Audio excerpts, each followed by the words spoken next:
Lemon Knife. And boy, have we got a treat to start for you today. This is a lemon-tastic knife-tacular.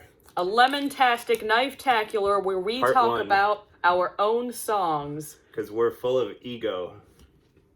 And My head whatever is this the big. opposite of self-loathing is. Self-loving. Self-loving. Yep, so we're going to be going through Lemon Knife's discography. This video will either be the first half or all of Songs About Water and Death, depending on how long we yammer on about each song. And we're going to be talking about some of the history of the songs, how we wrote them, the lyrics, etc. And then ranking them. Why don't you tell them about that? Yes, we have 42 songs in total that are currently published, studio form. And we took them, put them in a doc, or I put them in a doc, and we ranked all of them. So each of them is going to have its own ranking. And again, there are 42 songs, so if you hear a song that's ranked at 39, we don't like it that much. No. And if we have a song that's ranked at 3, you better own it. Or else. And of course, if you disagree with any of ours, if you're a lemon head and you think it's a shame about rate, then you should go comment in the comment section. Maybe the only place you can comment. So anyway, what's our first song? Our first song... Off of Songs About Water and Death, our debut album released in 2018. We had an EP that we released in 2017 with 4 of these songs, and then when we did a full-length album, it just ended up being those 4 songs plus a bunch more. Yes. So that EP is no longer published. However, it starts off with our very first song we wrote together. It is called Lost at Sea. An ominous tune. And yeah, this one you had the music kicking around before we even started Lemon Knife. I had the music kicking around, and as a matter of fact, I think I remember exactly what those horrendous lyrics were all about. So way back when I was trying to be some kind of, I don't know, YouTube-worthy individual, I think one of the paths that was recommended for me was like, well, you should be funny. You should write music that's funny. Lost at Sea was a comedy song? Basically, because what I started to do, rather ill-informed, was take favorite bands of mine, kind of make pastiches of their music, and then just fill the lyrics with these very punny items. So this one was Muses. Of course. And, yeah, of course it was. And I just sat there going like, this is never going to work. However, it was really the first, rock song I ever wrote, really. And I was like, this riff isn't half bad. This riff isn't half bad. I'm probably ripping it off from one of the many Muse songs currently in full rotation on my phone, because I was very obsessed with them at the time, even more so than I am now. But, and then it kind of came together, and then much later on, we're forming Lemon Knife as a duo.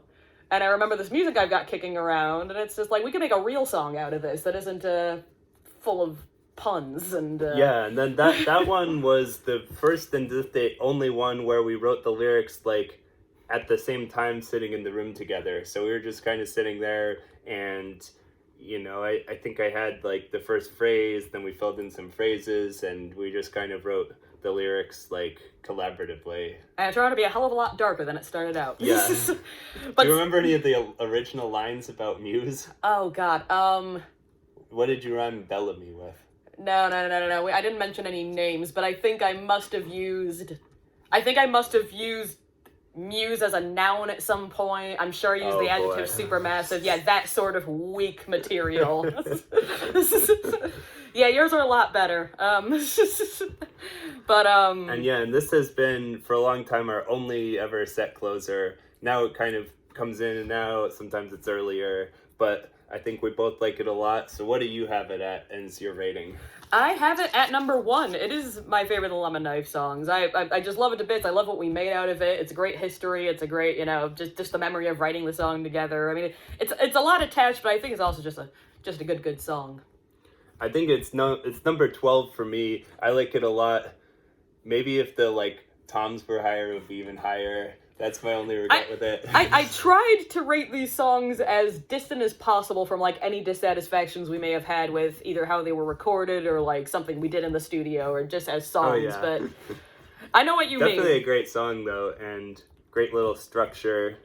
It's less than 3 minutes, but it's got its little ending. Yep. Unlike all of our videos, I can already tell this is going to be the first half of This is the going to album. be the first half. Yep, it sure is. So the All right. second song is American Desert, and this started with us kind of jamming in our rehearsal space. We wanted to write a more punky song, so you came up with that riff, and it was originally just improvised lyrics on the spot about hippos. Oh, hippos. Like, there are hippos. And we went from hippos to political rage, of Yes. course, because that's a natural progression. Some great natural progressions in these first two songs. Of course. And yeah, like, this one, I think one of the things, this was shortly after Trump was elected, and so one of the things I was kind of, it was these, like, you know, idiot rural people who didn't have health insurance and, like, were still voting against people who are going to give them health insurance. So I think that's the line, like, I think the line I started with maybe was the, like, I think I'd rather kill you than let you just die, because they would just die, you know, because they were getting rid of their own health insurance. But I don't know, I'd rather take the matters into my own hands. Now that you mention it, it feels like sort of a thing to consider, though, isn't it? It's a tough consideration. You know, they could just die by their own hands, you know, pretty much. Yeah, I'd rather speed it up. I mean, exactly. And then we made it desert-like, and yeah. At the end, we pin on the wipeout ending. It's a lot of fun. Oh, yeah.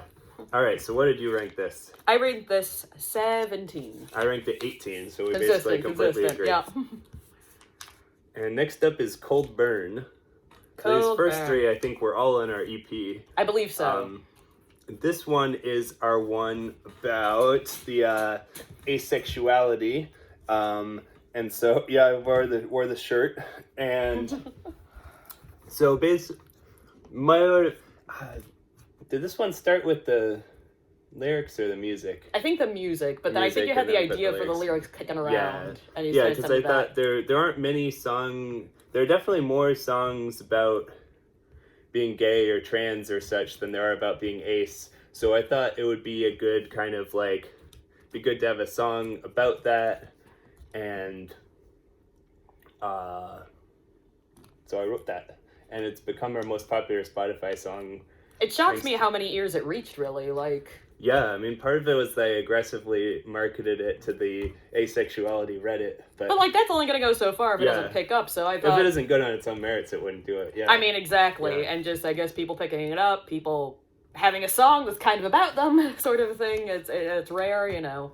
I'm proud of what we did there. And I think it has one of my most Scott Miller-esque rhymes. Pyromancer, fine romancer. Oh, yes. You'd be proud, John. All right, where'd you rank this one? I put this at 6. I put this at 15. All right, a little lower, but definitely still high. But yeah, love it to bits. I do. All right, Black Sight is next. This one I know started with a jam in Music Garage, because I remember it was codenamed Avalanche. I don't know why we gave it a code name. I think just because it needed a file name. No. I think actually because you gave me that word association to start with for the riffs. Did I give you Avalanche? I believe you gave me Ravalanche. Well, it's a very avalanche-y riff. Ravalanche.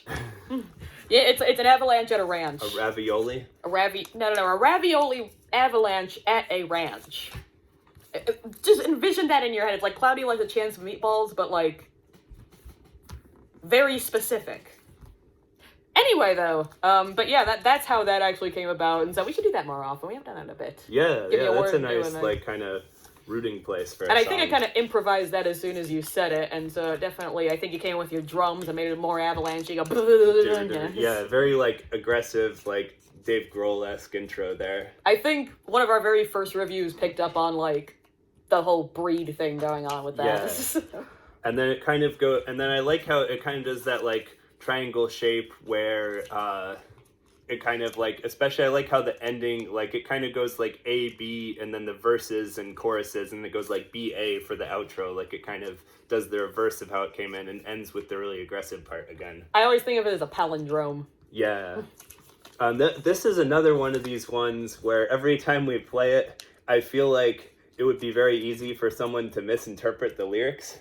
'Cause they're very difficult. So the lyrics, they were inspired, this is another, all these ones are, of course, they're written at the same time because they're from the same album, so they're all from the early Trump years. So this one was inspired by the fact that he named a torture woman as his CIA director, Gina Haspel. She doesn't need a name. Yeah, well, but it's, oh well. It's done now.